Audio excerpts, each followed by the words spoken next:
Bom dia, meus amados irmãos, a graça e a paz do nosso bondoso Deus e o amor do nosso Senhor e Salvador Jesus Cristo esteja em nós, nos fazendo crescer continuamente, progressivamente, no conhecimento e na graça maravilhosa do nosso Deus. Pois bem, amados, chegamos hoje à quarta-feira, vamos dar continuidade à nossa lição, a lição que nós estamos estudando. Ontem, na terça-feira, nós vimos por último, no último questionamento lá, quando Cristo disse claramente aos seus discípulos que somente aquele que o amava e que guardava as suas palavras, né, esse sim, né, estariam ouvindo ali a voz do Pai, né, a voz de Deus falando através de Cristo e obviamente era o Pai que havia enviado a Cristo para dizer as suas palavras. Estava acreditando nas palavras de Deus. Portanto, Cristo viria com o seu Pai para aqueles que guardassem estas palavras com amor, por amor, e faria habitação nele, confirmando a consolação tão prometida desde o versículo 1 do capítulo 14 até aqui o versículo 24. E hoje, adiantando aqui, logo no verso 25, Cristo deixa bem claro, olha, eu falei todas estas coisas ainda estando convosco, ou seja, eu estou ainda estando com vocês, eu comecei a consolar vocês, dizendo aquilo que iria acontecer de fato e de verdade, para que quando essas coisas se cumpram, aconteçam, vocês ainda aumentem a fé, creiam cada vez mais nas palavras de Deus, dita a eles através de Cristo. Portanto, aqui na pergunta 7, nós temos aqui o seguinte questionamento. O Santo Espírito ajudador, ou o Espírito da verdade, o Espírito consolador, que seria enviado à mente dos discípulos, era de qual pessoa?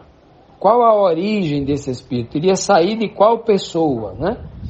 João 14, 26 diz assim, mas o ajudador, o Espírito Santo, a quem o Pai enviará em meu nome, esse Espírito que o Pai enviará, vos ensinará todas essas coisas que eu tenho dito aqui, né? E vos fará lembrar de tudo quanto eu vos tenho dito. Veja, amados irmãos, que respondendo a pergunta de forma direta, a pessoa é o Pai. Veja que é o Pai quem vai enviar. E não é enviar alguém que está do lado dele, é algo que está dentro dele. Veja que Cristo vai dizer duas vezes o Espírito que procede do Pai. Ele vai dizer tanto aqui no capítulo 14, quanto no capítulo 15, né? E no capítulo 16. Ele vai deixar bem claro que é o Espírito que procede, que sai de dentro de Deus, como desde o princípio, desde o livro do Gênesis vem sendo ensinado isso. Espírito aqui é o Rua. O Ruach HaKodesh.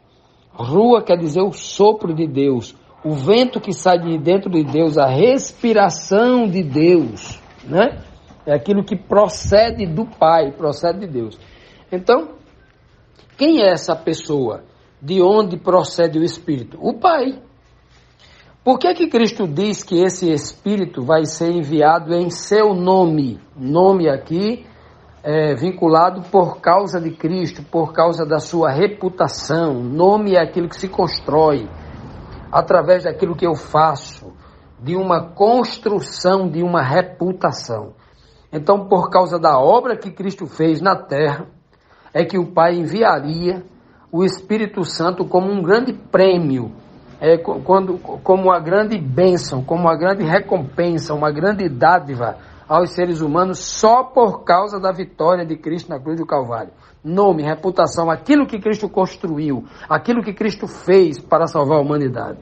Então Cristo está dizendo bem claro, é por minha causa, é por causa dos meus méritos, é por causa da obra que eu vou fazer, uma obra perfeita, uma obra à prova de falha, né? Realmente por causa disso, em meu nome, o Pai vai enviar a vocês esse Espírito. E é por isso que o Pai vai enviar o Espírito do seu Filho.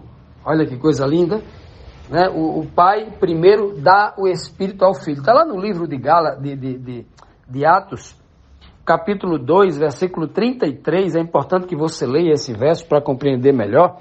Ali está falando do momento em que Cristo ascende aos céus, sobe aos céus após 40 dias com os discípulos aqui na terra, depois da ressurreição, sobe aos céus, senta à direita de Deus, e naquele momento o Pai coloca dentro do Filho o seu Espírito em plenitude. A Bíblia diz o Espírito da promessa, o Espírito que o Pai tinha prometido a ele.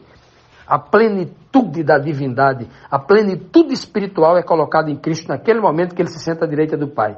E a partir daquele momento, o Espírito que o Pai lhe dá, ele vai compartilhar desse Espírito com os discípulos, com a humanidade. É por isso que ele vai batizar os discípulos 10 dias depois da sua ascensão, lá no Pentecoste, ele batiza os discípulos, né?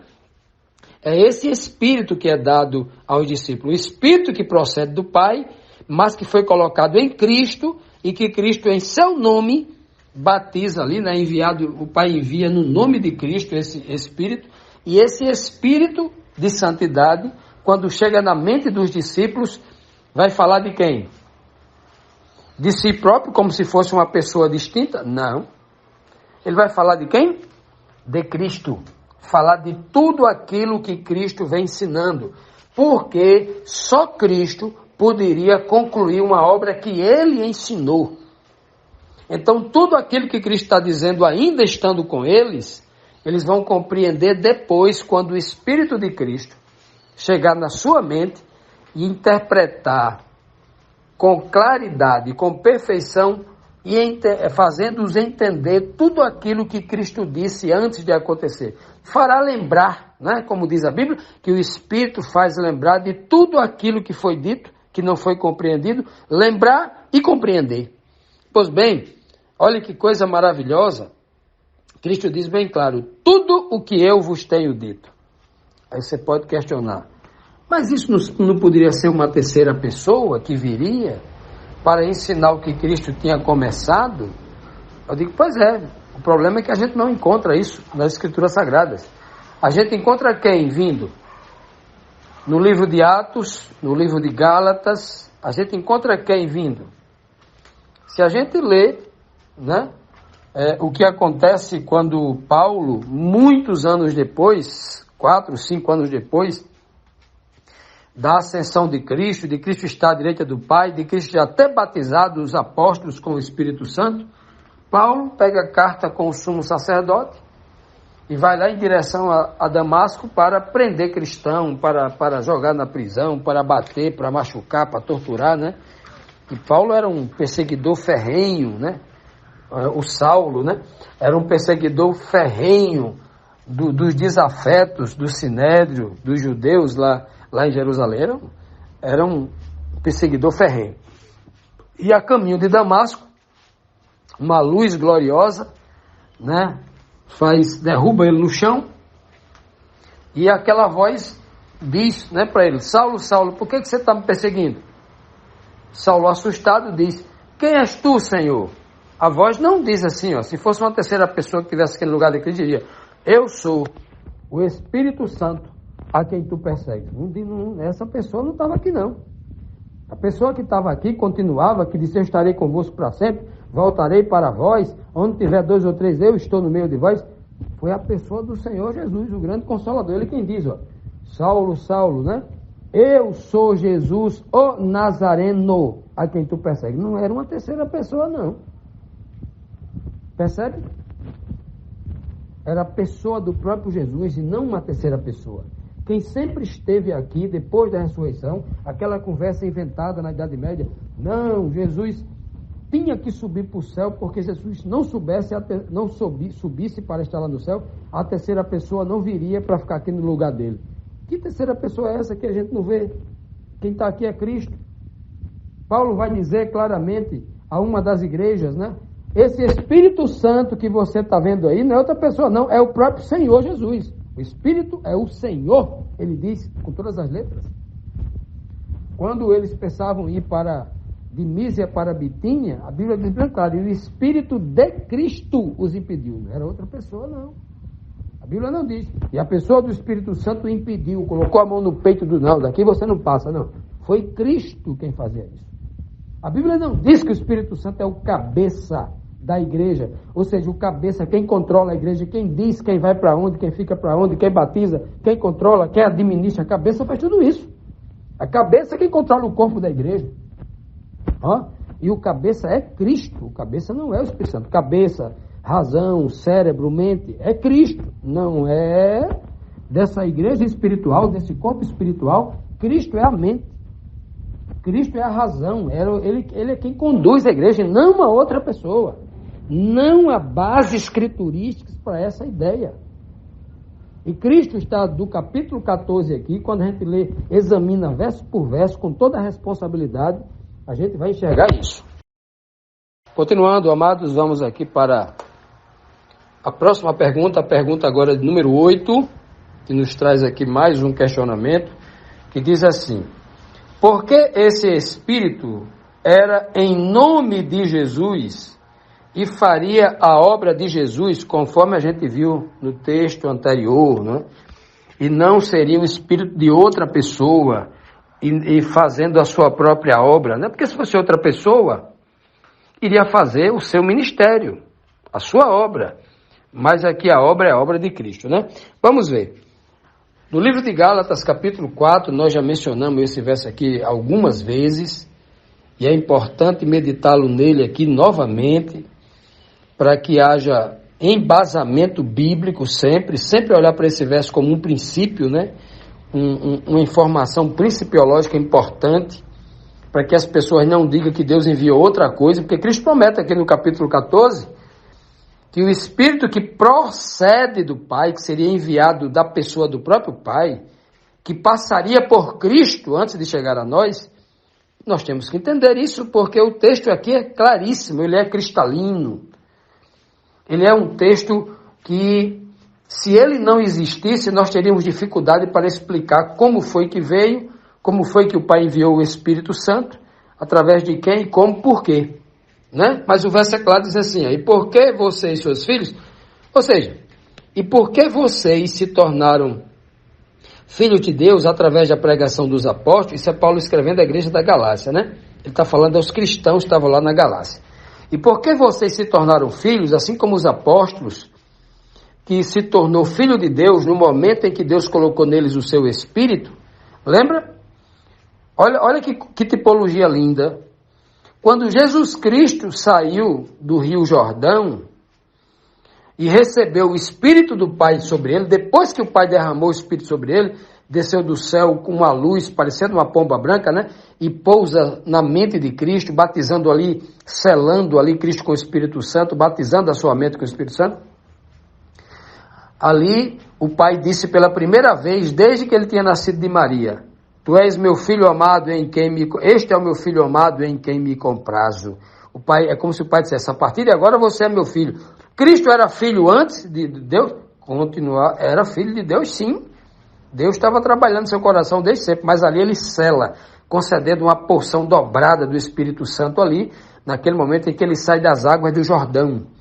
E quando Deus diz: tu és meu filho amado em quem me comprazo, ele está dizendo para todo ser humano: no momento em que eu batizo alguém com o meu Espírito Santo e selo, ele se torna meu filho. Ele, mesmo sendo um ser humano, ele se torna meu filho. Por isso que Cristo veio na forma humana, e naquele momento o Pai diz isso.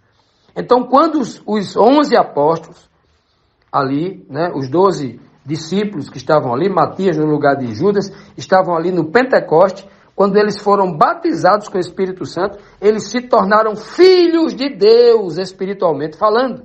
E é por isso que no livro de Gálatas, Paulo diz que todos aqueles que foram batizados em nome de Jesus e receberam o Espírito Santo, né, esses também se tornaram filhos. Ó. É por isso que ele começa dizendo assim: porque sois filhos de Deus, né? Olha que coisa linda. E porque sois filhos, isso aqui é no capítulo 4 de Gálatas. Se você voltar um pouquinho no capítulo 3, os últimos versos ali, do capítulo 3 de Gálatas, versículo 26 a 28, ele diz assim: e todos vós sois filhos de Deus em Cristo Jesus, o Filho primogênito. unigênito, o filho primogênito, humanamente falando, o filho primogênito, que comprou a salvação de vocês, que pagou pelo preço da salvação, que purificou vocês com seu sangue, que justificou vocês com seu sangue pela fé que vocês têm. Olha, todos vocês se tornaram os filhos de Deus em Cristo Jesus, no modelo de Cristo Jesus, no exemplo de Cristo Jesus. Né? E aqui, por isso que ele fala aqui no capítulo 4, verso 6, e porque vocês sois filhos em Cristo Jesus, Deus enviou aos vossos corações o Espírito de quem? Do seu Filho, Cristo Jesus. Porque se eu sou filho de Deus em Cristo Jesus, o Espírito que eu tenho que receber é de quem? De uma terceira pessoa? Ou o Espírito do próprio Filho, que vai me ensinar a ser filho? Olha só, olha o final do verso. Vocês receberam o Espírito de seu Filho para que aprendam a clamar. Abba. Eita! Se a Bíblia diz, se o próprio Cristo diz para os religiosos, judeus naquela época, seu próprio povo, que eles haviam se tornado filhos do diabo, porque o diabo era o pai da mentira, o pai era o diabo, ou seja, o mundo havia se tornado filho do diabo, que havia entrado por um caminho de mentira, caminho de morte, de engano. Só tinha uma forma agora para que o homem se tornasse filho de Deus, é que ele abandonasse o mundo e a partir de agora habitasse dentro dele o Espírito de Deus. E como é que o Espírito de Deus chegaria ao homem? Através de Cristo. Só tudo que Deus faz pela humanidade só chega à humanidade através de Cristo. Cristo é o único mediador entre Deus e o homem.